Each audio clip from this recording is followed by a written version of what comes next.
Alright YouTube, thanks for hanging out with us tonight. We've got a lot on the plate for our short little evening, Friday evening here after work. We're going to get this fuel cell put up into our basket, our safety basket that we made in the previous videos. It's painted, it's now dry, it looks fantastic.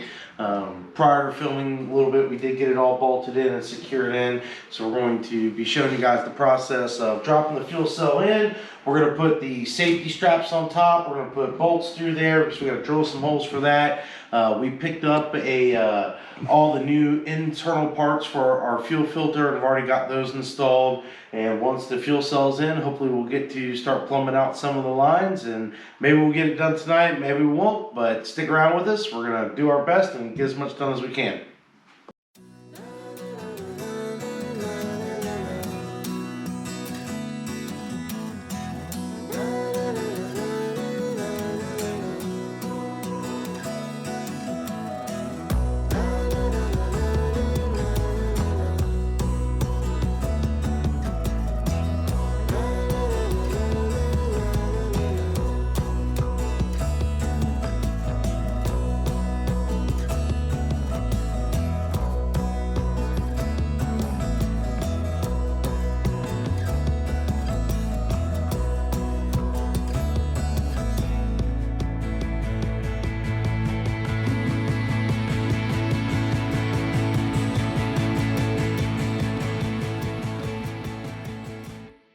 So we're back at it again on another day. We were pretty busy last night. We got a little bit done, not enough to make an entirely new video. So we wanted to catch back in with you guys and let you know what progress we've made. So come on a little bit closer, check things out. We've got our 10AN fuel pickup line installed with the 90.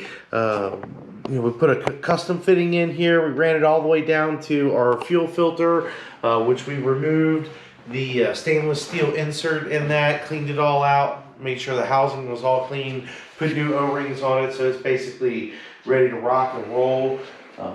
So from this point forward, we're going to catch you guys up on what we're using here. We've got some product made by Evo Energy, which is made in China, available on Amazon.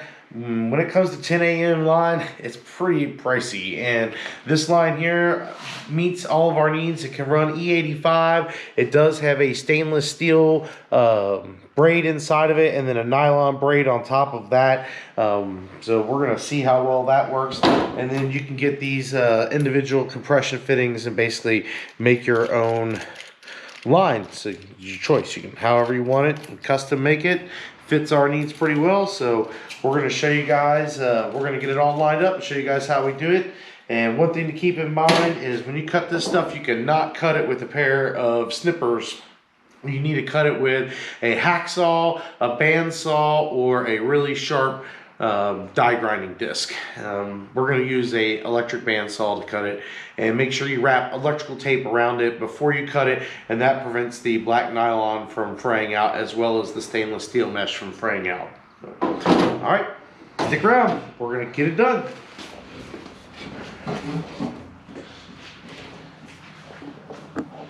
You didn't want to run down this rail like you did before? Yes, that was, well, I kind of felt like we moved it off the rail for a reason, because we were trying to get it further away from the headers. Well, let's put it closer to the header, I would think. Well, the headers are coming out through here. Yeah. So if you run it down through here, you're closer to the headers. The fuel pump itself will be roughly 5 inches from in front of this mount.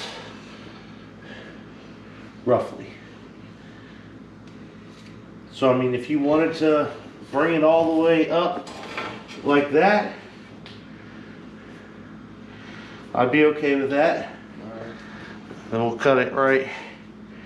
We'll cut it right there, and if it's a little long, it'll be okay.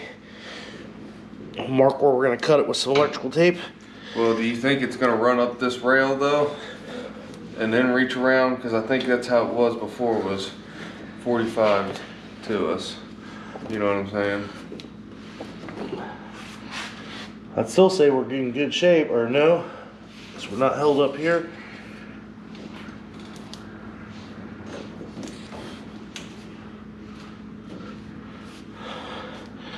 Maybe I should cut it there. Well, if it's long, we can always cut it back down. Right. I'd much rather be longer. Yeah, I would too.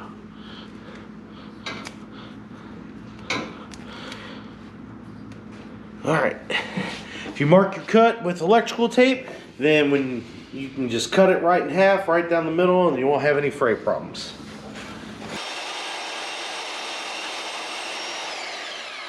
Yeah, a little bit taller so they get his bald head.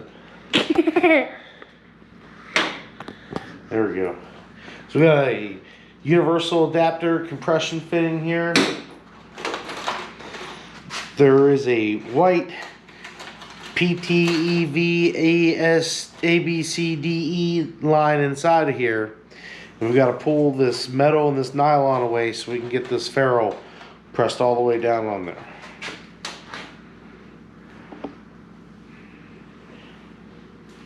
Watch what happens here.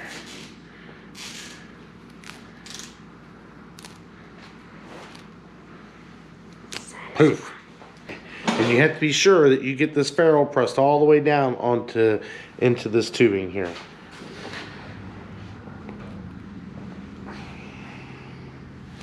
That's only halfway. You still got to keep going. If you can't do it with your thumb, you can use a hard surface. Drew, you hold the side of the car there so I don't push it over. Mm-hmm. Oh! Oh. You think you just need to cut some of that braiding back? I kind of kinked the line when I did that.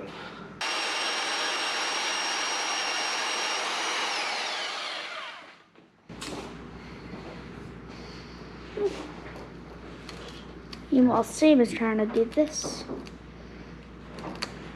I'm going to stab myself 3 or 4 times before I get it right here, apparently. Probably.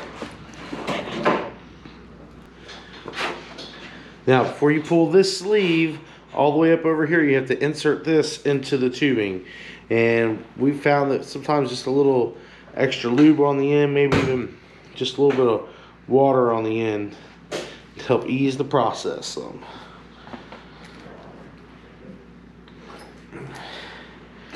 And that's not far enough. You got to cut it all the way down, so this piece is all the way down onto there. That's where it's supposed to be. Give it a little twist just to make sure it's in as far as possible, and then we'll bring this piece up.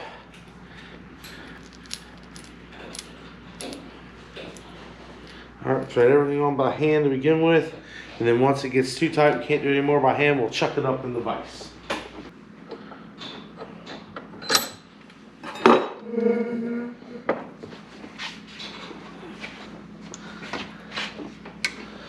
Alright, while I get this tightened down here, H-Man's going to go over and see Drew while he gets the fuel filter all tightened down.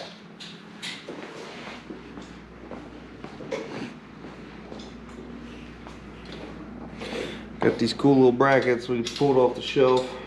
Been sitting up there for, I don't know, a year or so. Just haven't put them on yet. What's wrong with dummy?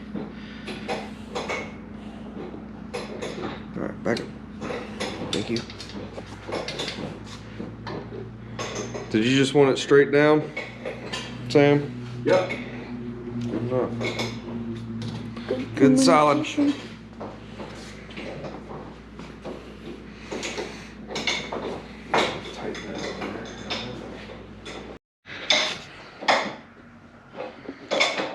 Sam, didn't you say something about you were looking on the schedules? Something about how many races we're going to try and go to this year? We got 8 regularly scheduled Saturday night races at Richmond, a total of 3 practices at Richmond, and a minimum of 2 traveling races, including 1 to Ohio and 1 to Tennessee. So that's what we're looking at. So that's at least 10 races starting in April, running all the way through into September, early October. Right. And as always, Mother Nature gets the final say so in everything. That's right. You done with that one yet? Not yet. Almost there. Here we go. Just like that. Now there are two 10AN fittings.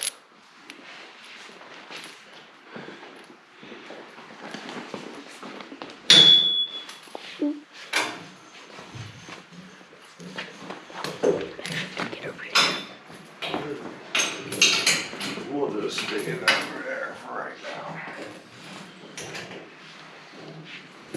Zippy.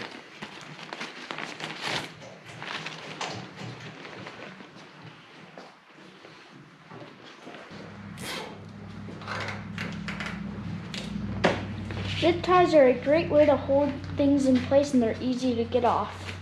Yeah. And then where we go into the fuel pump, we're gonna put a flexible 45 in, one that we can index in the correct direction that we want it to before we tighten it down into the fuel pump. So that'll be, well, we're a long way away from putting this fitting in, but we got it. Everything's Black on black, turn the light on. Yeah.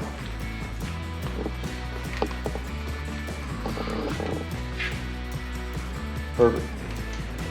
Plumbed up. Need a return line still, but the main fuel's in.